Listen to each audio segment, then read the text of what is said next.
السلام عليكم ورحمة الله وبركاته. ما أنت وحنا صوب وقناي حرونت الدبدمسكا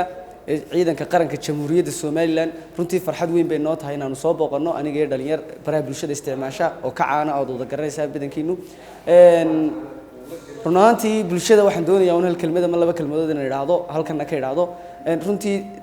ciidanka dibdamisku waa ciidanka jamhuuriyadda Soomaaliland ugu hawsha badan leh dhibta ugu badan iyaga soo gaadho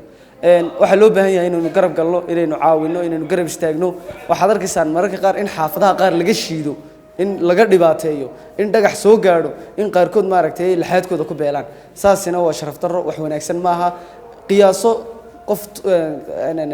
ciidan call telefoon lagu soo diray oo soo baxay oo soo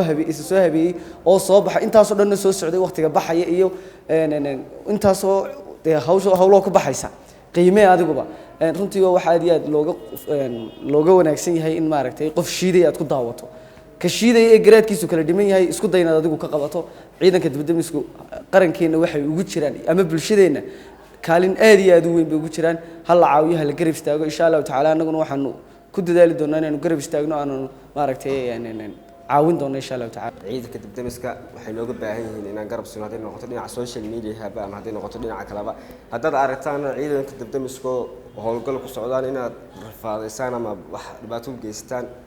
wala fiican yahay haddaad ku yaacaysaan meesha dhibaatada ay jirtaan waxaad wax la qabataan ma hayna iyaga shiidaan dhibaatada ka diisan sidoo kale wadooyinka inaad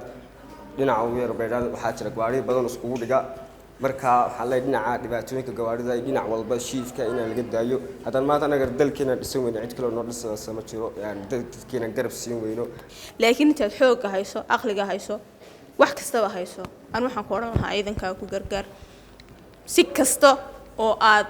awood u leedahay ciidankaaga dad istaagto ama qarankaaga dad istaagto waxaad noqonaysaa qof wax laakiin inta aad ag taagnin waxaad noqonaysaa qof kala dhantaaran anu maanta waxaan wadaa nijma ahaan in ciidanka la istaago ciidanku meel kastuu joogo ha la istaago gaar ahaan dibdamiska waxa ku hayaan waa hawl weyn qof dhan oo gubtay ka soo saareen naftoodii u hureen ragan leel maaha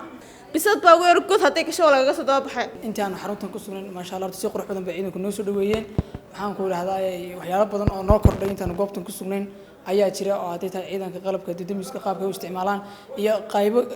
guryaha la sudho qaab badan oo aan garanayn si loo isticmaalo intaana waan ku faa'iidnay qodobka kale aan doonay inaan ka hadlo waxa weeye ciidanka dibdamisku waa ciidan naftood hurayaala oo waxa inagu naftooda kala soo cararnay bay iyagu galayaan oo garanaysa naftooda hurayaan aad iyo aad baan horta ugu mahad celinaya mar labaad iyo mar saddexaad ba mahadnaqooda ma soo koobi karino